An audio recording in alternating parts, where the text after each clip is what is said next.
నమస్తే అశోక్ గారు. నమస్తే అండి. దెందులూరు ఎమ్మెల్యే చింతమనేని ప్రభాకర్ గారి మీద దాడి జరిగింది. అసలు ఆ దాడి ఎందుకు జరిగింది, ఎవరు చేశారు? దాడి నిన్న జరిగింది. సాధారణంగా పెళ్లికి పోయినప్పుడు ఒక పార్టీ ఉండొచ్చు, నేను ఒక పార్టీ ఉండొచ్చు, ఏదైతే పెళ్లికి పిలిచిన వాళ్ళు ఇద్దరికి స్నేహితులు కూడా కావచ్చు. ఆ విధంగా దెందులూరు ఎమ్మెల్యే ఒక పెళ్లికి అటెండ్ అవ్వడం జరిగింది. అదే సందర్భంలో గతంలో చింతమనేని ప్రభాకర్ గారి పైన పోటీ చేసినటువంటి అబ్బయ్య చౌదరి ఆయన కూడా పెళ్లికి అటెండ్ అయ్యాడు. అంతా బానే ఉన్నది, అంతా జరిగిపోయింది. ఆ సందర్భంలో చింతమనేని ప్రభాకర్ తో పాటు అనేక మంది వైసీపీ కార్యకర్తలు, అనేక మంది వైసీపీ లీడర్లు వచ్చి ఆయనకి షేక్ హ్యాండ్ ఇవ్వడము, ఆయనతో ఫోటో తీసుకోవడము, ఆయనతో కలిసి భోజనం చేయడం కూడా జరిగింది. దాంట్లో ఏమైనా తప్పు అండి? లేదు. కడుపు మండినటువంటి అబ్బయ్య చౌదరి, ఓకే, దీంట్లో లోగుట్టు వేరే విషయం ఉందా చెప్తాను. దానికి కడుపు మండినటువంటి అబ్బయ్య చౌదరి ఏం చేశాడంటే, ఎక్కడైతే చింతమనేని ప్రభాకర్ గారు కారు పార్క్ చేశారో ఓకే, ఆ కళ్యాణ మండపానికి వెలుపల కారు డోర్లు తీయడానికి కూడా అవకాశం లేని విధంగా యువతలో ఒక కారు, యువతలో ఒక కారు, రెండు వైసీపీ వాళ్ళే. ఆ వైసీపీలో అబ్బాయి చౌదరికి సంబంధించిన వాళ్ళే. ఓకే, కనీసం కారు డోర్ తీయడానికి కూడా అవకాశం లేకుండా చింతమనేని గారితో పాటు కేవలం ఇద్దరు వ్యక్తులు వచ్చారు. ఒకరు అతని గన్మెను, అదేవిధంగా చింతమనేని గారి డ్రైవరు. వీళ్ళంతా పోయి పెళ్లి చూసుకున్నారు. తిరుక్కొని ఇంకా సార్ అంటే వాళ్ళకు డ్రైవర్ పిలుస్తారు కదా, సార్ వస్తున్నారు అని చెప్పి రెడీ చేసుకుందాం అని చెప్పి పోయి కారు తీయడానికి వెళ్ళినాడు. ఆ వెళ్ళిన సందర్భంలో కారు తీయడానికి కాదు కదా, డ్రైవర్ ఎక్కేదానికి కూడా అవకాశమే లేదు అక్కడ. అయ్యా తీండియా అంటే ఆయన డ్రైవర్కి తెలియదు అది వైసీపీ వాళ్ళకి యూటీ అనేది ఆయనకు తెలియదు. పోయి అక్కడ సెక్యూరిటీతో చెప్పినాడు, అయ్యా సెక్యూరిటీ 2 కార్లు అడ్డపెట్టినారు, దాన్ని తీసే మార్గం చూడు అంటే సెక్యూరిటీతో 2 సార్లు చెప్పినాడు. డ్రైవర్ వెళ్ళి చింతమనేని గారితో కూడా 2 సార్లు చెప్పినాడు, ఈ మాదిరి కార్లు అడ్డపెట్టినారు, తీసేదానికి అవ్వట్లేదు అని చెప్తే ఇంకా చింతమనేని ప్రభాకర్ అక్కడికి వచ్చాడు. నేను చెప్తాను అబద్ధం, అర్థమవుతుందా? నేను చెప్పేది అబద్ధమేని అనుకోండి, నిజమో కాదో చింతమనేని గారు కూడా ఆల్రెడీ ప్రెస్ రిలీజ్ చేస్తున్నారు. ప్రెస్ లో సీసీటీవీ ఫుటేజ్తో సహా వదిలిన్నారు. నేను టీడీపీ నేత భుజాన్ని వేసుకొని మోస్తానని అనుకోవచ్చు కాక, చింతమనేని గారు ప్రెస్ మీట్ పెట్టి మరీ విజువల్స్ వదిలినాడు. నిన్నటి దాకా పాపం ఆయన వేయించుకొని తిన్నారు వైసీపీ సోషల్ మీడియాలో. నువ్వు ఆ బూతులు తిట్టావు, ఈ బూతులు తిట్టావు, అట్టనేవు ఇట్టనేవు. సరే, చింతమనేని ప్రభాకర్ గారు వచ్చారు, ఆ కారు దీమని అడిగినాడు ఆయన సున్నితంగానే. అడిగితే ఆ కారులో డ్రైవర్లు అయినటువంటి అబ్బాయి చౌదరికి సంబంధించిన వాళ్ళు వచ్చి కార్ డ్రైవర్తో వాదన పెట్టుకున్నారు. ఈయన ఎమ్మెల్యే, ఈయనకు ఒక ప్రోటోకాల్ ఉంటుంది, టైం కూడా వ్యాలిడే, అంత వాల్యుబుల్ థీమని ఆయన స్వతహాగా చింతమనేని గారి నైజము మీరు అర్థం చేసుకోండి. ముక్కుసూటితనం ఏదైనా సార్ నాకు ఇది కావాలి సార్ అంటే అదే విధంగా బాబు గారిని అడుగుతాడు సహజంగా. అదే విధంగా ఈ యొక్క తాడిపత్రి మాజీ ఎమ్మెల్యే అయినటువంటి ప్రభాకర్ రెడ్డి, ఎందుకో యాదృచ్ఛికంగా 2 పేర్లు ప్రభాకర్లు ఉన్నాయి, అది ఎందుకో నాకు తెలియదు. కానీ ఆయన కూడా ముక్కుసూటితనం. ఈ యొక్క టీడీపీ విపక్షంలో ఉన్నప్పుడు గత 5 ఏళ్లలో ఎవ్వరూ ఇవ్వనంత ఫైటు ఇప్పటికీ రాష్ట్ర తెలుగుదేశ కార్యకర్తలు అందరికీ తెలుసు. ఎవరు ఇవ్వనటువంటి ఫైటు ఈ యొక్క తాడిపత్రి మాజీ ఎమ్మెల్యే ప్రభాకర్ రెడ్డి, ఈ చింతమనేని ప్రభాకర్, అయ్యన్న పాత్రుడు గారు, ఇటువంటి వాళ్ళు కొద్దో గొప్ప అంటే మనకు అందరికీ బాగా తెలిసిన వాళ్ళలో ఎనలేని ఫైట్ ఇచ్చారు. పార్టీని వదిలిపెట్ల, అయిన అష్ట కష్టాలు పడినారు, ప్రాణాన్ని అడ్డపెట్టారు. ఏ మాటకా మాట. ఎన్ని కేసులు ప్రభాకర్ గారి పైన పెట్టింది, ఎన్ని దాటుకొని వచ్చేసినాడు. 7 నెలలు 8 నెలల కాలం అయింది. చింతమనేని ప్రభాకర్ గారికి మంత్రి ఇవ్వాలని చెప్పి నా స్నేహితుడు కొంతమంది ఉన్నారు, ఉండేది వాస్తవంగా చెప్తున్నా, ఆయనకి విపరీతమైన అభిమానం నా స్నేహితుడు ఒక అబ్బాయి. ఇట్లాంటి వాళ్ళు ప్రాంతాలు వేరే, రాయలసీమ వాసి నేను చెప్పే ఒక అబ్బాయి, ప్రాంతాలకు సంబంధం లేకుండా విపరీతమైన అభిమానం చింతమనేని ప్రభాకర్ గారు అంటే రాష్ట్ర వ్యాప్తంగా ఉంది. 7 నెలలు 8 నెలల కాలం గడిచింది. మళ్ళీ మంత్రివర్గం మళ్ళీ ఎప్పటికి ఇస్తారో మనకు తెలీదు. మా ఆశ ఏంటంటే ప్రభాకర్ గారికి మంత్రి పదవి ఇవ్వాలా అని అబ్బాయి మాతో చెప్తాడు. అదేవిధంగా ఇంకొంతమంది బాలకృష్ణ గారికి మంత్రి పదవి ఇస్తే బాగుండు అని ఆశపడుతూ ఉంటారు వాస్తవంగా. కానీ బాబు గారు ఇస్తారంటే ఎవరు, ఎందుకు అంటే సామాజిక న్యాయంలో భాగంగా వీళ్ళిద్దరూ కమ్మవారు, వాళ్ళకి అక్కడ ఇవ్వకుండా వేరే చోట ఒక బీసీ వ్యక్తిని కానీ ఒక ఎస్సీ వ్యక్తిని కానీ అక్కడ పెడితే బాగుంటుంది అని బాబు గారి ఆలోచన, బాబు గారిది. అది తప్పులేదు, ఎవరు క్యాల్కులేషన్ వాళ్ళకు ఉండొచ్చు కాక. కానీ ఈయన పైన ఉండే అభిమానంతో ఆయనకు మంత్రి పదవి వస్తే బాగుండని ఆశపడే వాళ్ళు ఈ రోజుకి ఉన్నారు. ఈ రోజు కొన్ని వీడియోలు అంటే సోషల్ మీడియాలకు సంబంధించి వీడియోలు కొన్ని చూశాను. చింతమనేని ప్రభాకర్ గారికి కోపం ఎక్కువ, తలపొగరు ఎక్కువ అనేసి చాలా మంది పోస్టులు పెడుతున్నారు. అసలు చింతమనేని ప్రభాకర్ గారి వాస్తవకంగా ఎలా ఉంటారు? ఇద్దరు కవల పిల్లలు అనుకునే విధంగా అనిపిస్తుంది. వాళ్ళ నైజం, ముక్కుసూడితనం, వీళ్ళ మాత్రం లోపల ఒకటి బయట ఒకటి. జగన్మోహన్ రెడ్డి నైజం ఎట్లుంటుంది మీకు తెలీదా? ఏమంటాడు బయటకు వచ్చి? చక్కటి చిరునవ్వు, చిక్కటి చిరునవ్వు, శాంతి కామకులం.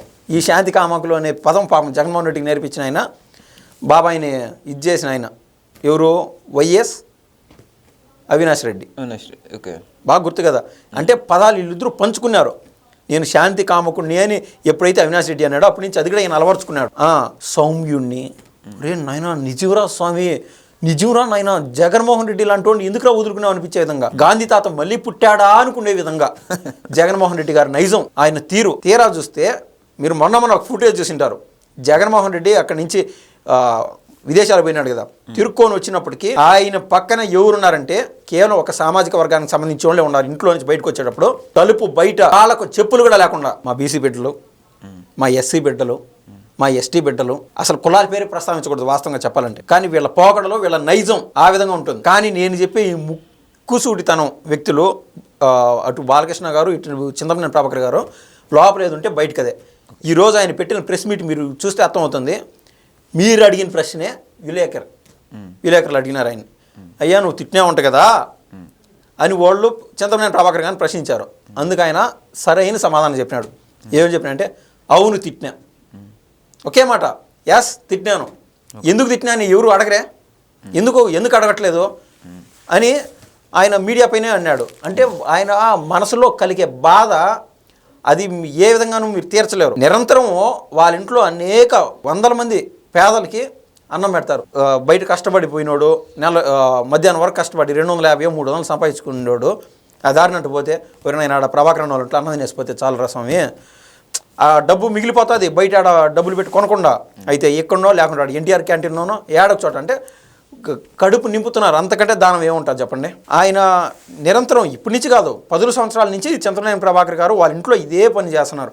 అదేవిధంగా చింతమనేని ప్రభాకర్ గారు దురుస్తనం గురించి ఆయన ముక్కుసూటితనం గురించి నన్ను ప్రశ్నిస్తున్నారే. చింతమనేని ప్రభాకర్ గారి బిడ్డ, ఆయన కొడుకు ఎక్కడా చదువుతున్నాడంటే ఒక్కసారి వెరిఫై చేసుకొని చూడండి, మీకు అర్థమవుతుంది. ఒక గవర్నమెంట్ స్కూల్లో చదువుతున్నాడు. అవునా? ఒక గవర్నమెంట్ స్కూల్లో చదువుతున్నాడు. పేద ప్రజలు, పేద బిడ్డలు ఏ బడిలో అయితే చదువుతున్నారో అదే బడిలో అక్కడ దాకా బాగానే ఉండదు. కొడుకుంటే ఆయనకి ఎంతో ఇంత ప్రేమ ఉంటుంది కదా, ఆ బడికి ఆయన సొంతంగా సంపాదించే దాంట్లో కొద్ది మేరనో లేకుంటే ఆయన శక్తి కొద్దినో ఇంటికాడ అంతమందికి అన్నం పెడుతున్నాడు. వాళ్ళ కొడుకు కోసం ఇంకో బడిని బాగు చేయలేడా? ఆ బడిని ఒక మోడల్ స్కూల్ అలా మార్చేసి ఆ యొక్క గవర్నమెంట్ స్కూల్ని ఈయన కొడుకు ఏ చదువు చదువుతాడో అక్కడున్నే గవర్నమెంట్ స్కూల్లో అందరూ అదే చదువు చదవాలి. అది ముక్కుసూటితనం, అది ఆయన నైజం. మీరు చెప్పిన దురుసు ప్రవర్తన అంటే అదే. అంటే అదొక యాటిట్యూడ్ అంటే మనం మాట్లాడే మాటల్లోనూ ఒక విధంగా రాదండి, అది యాటిట్యూడ్. అదే విధంగా అందరూ ప్రజాప్రతినిధులు ఆయన మాదిరి ఉండింటే గొప్ప, నిజంగా భారతదేశం ఎక్కడికో వెళ్ళిపోయిండేది. ఆయన నైజం అది. అదేవిధంగా వాళ్ళ కూతురికి, కొడుకు గురించి చెప్పే కదా, వాళ్ళ కూతురు గురించేనండి.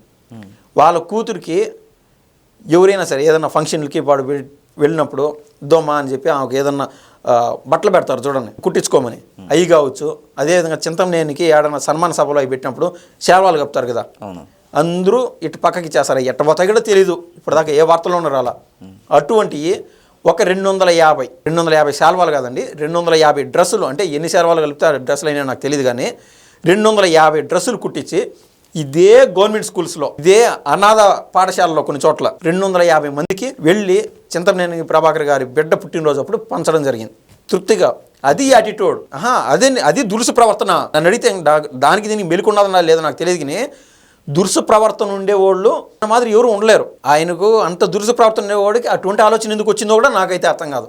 ఆయన గుండెల్లో లేదా ఆయన చిన్నప్పటి నుంచి పెరిగిన వాతావరణం కానీ ఆ పరిస్థితులు కానీ ఆయన మలిచేశాయి. బాబు గారితో పాటు ఈయన తెలుగుదేశం పార్టీలో మెలగడం ఆయనకి తృప్తి, మాకు తృప్తి.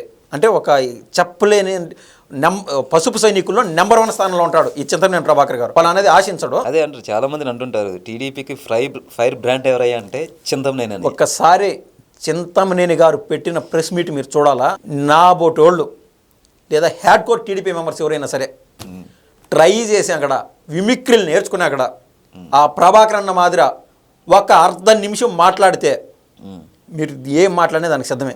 మాట్లాడడం అంటే మీరు చెప్పే వైసీపీ వాళ్ళ మాత్రం బూతులు మాట్లాడడం కాదు, బూతు మాట్లాడుకుంటానే ఒక మాట మాట్లాడినాడంటే దాన్ని నీకు విశ్లేషించడానికి కూడా ఉండదు. ఆయన హావభావాల్లోనే అర్థమైపోతుంది ద ఇంపాక్ట్.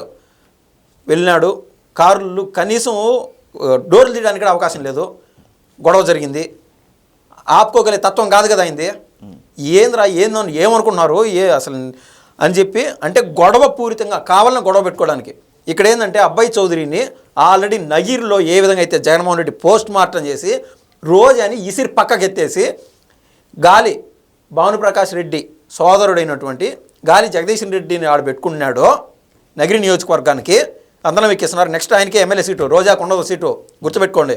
ఎందుకంటే ఆ వల్లే పార్టీ డ్యామేజ్ అయిపోతుంది. అదేవిధంగా ఈ అబ్బాయి చౌదరి గవర్నమెంట్ పనుల మీద రోడ్ల పైన కాంక్రీటు సిమెంటు ఇవి వేస్తారు కదా, ఆడ వేయడం, బుక్కుల్లో రాసేయడం, పలానా చోట పలానా సప్లై చేసామని, ఇది ఎత్తకపోయి ప్రైవేట్ వ్యక్తులకు అమ్ముకోవడం, ఓకే, ఇవన్నీ చేసిన తత్వం అబ్బాయి చౌదరిది. ఈ విధంగా చేసినాడు అని చెప్పి జగన్మోహన్ రెడ్డి కాడికి రిపోర్ట్ పోయినది. తింటే నేనే తినాలరా, అందరూ కింద స్థాయి వాళ్ళు ఎవరో తినకూడదు, నీ వల్ల పార్టీ చెడిపోయింది అని చెప్పి తింటే నేనే తినాలని నైజం ఉన్నటువంటి జగన్మోహన్ రెడ్డి ఇటువంటి వాళ్ళందరినీ ప్రక్షాళన చేసేస్తున్నాడు. బయట నుంచి ఒక ఎన్ఆర్ఐ వ్యక్తిని దింపుతున్నాడు. సో కడుపు మండినటువంటి అబ్బాయి చౌదరి ఎవడు పైన చూపించుకోవాలి ఎక్కస తెలియక ఏం చేశాడు, అదే పెళ్లికి వచ్చినటువంటి వైసీపీ వాళ్ళు అన్నా చింతమనేనన్నా అని చెప్పి ప్రభాకర్ గారి దగ్గరికి పోయి షేక్ హ్యాండ్లు ఇవ్వడము, ఫోటోలు తీసుకోవడం, ఇవన్నీ చూసి అది ఇది ఆ క్యాలిక్యులేషన్ ఈ క్యాలిక్యులేషన్ బేరీ చేసుకోలేక జగన్మోహన్ రెడ్డి కళ్ళలో పడాలంటే గొడవల్లో ఉంటేనే జగన్మోహన్ రెడ్డి కళ్ళలో పడేది అనే నైజంతో ఈ యొక్క ఘర్షణ పూరిత వాతావరణానికి ప్రేరేపించేశాడు. ఇవన్నీ ముందే నేను ఒక మాట చెప్పానండి మీతో, ఏమన్నాను, నేను చెప్పింది అబద్ధం అనుకో అనే కదా. ఇదంతా ఎవరన్నా కుట్రపూరితంగా ఉంటే వాళ్ళు వీళ్ళు రికార్డ్ చేసి ఆల్రెడీ సాక్షిల్లోనూ వాటిలోనూ వేసేసి పెట్టున్నారు. ఏం జరిగింది, చింతమనేని తిట్టాడు అరిచినాడు అంటాను. ఎస్, తిట్టాను చెప్తానే ఉన్నాడు, చింతమనేని చెప్తానే ఉన్నాడు. అదేవిధంగా అబ్బాయి చౌదరికి సలహాలు కూడా ఇచ్చాడు, నువ్వు ఏదైతే అవినీతి చేసావో, తప్పు చేశాను అని చెప్పి ప్రజల ముందుకు వచ్చి సారీ చెప్పు, ప్రజలు మర్చిపోతారు. మన డెమోక్రసీలో ఉండే గొప్ప విలువలు అది ఎక్కడా లేని విధంగా భారతదేశంలో ఉండేటువంటి ఈ డెమోక్రసీ అంత అద్భుతమైంది. ఆ విధంగా కాక ఇటువంటి గలీజు పనులు చేయొద్దు అని చెప్పి ఆయన కూడా ఒక సలహా ఇచ్చాడు. అదే ప్రెస్ మీట్లో తిట్టాను అని చెప్పాడు, ఆయనకు ఒక సలహా ఇచ్చాడు.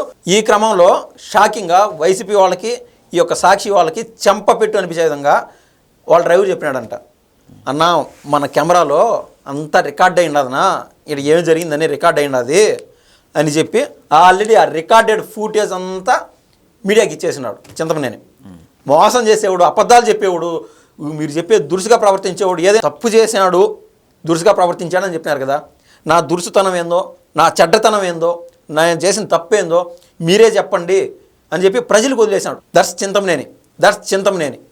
చింతమనేని ప్రభాకర్ అన్న. ధన్యవాదాలండి.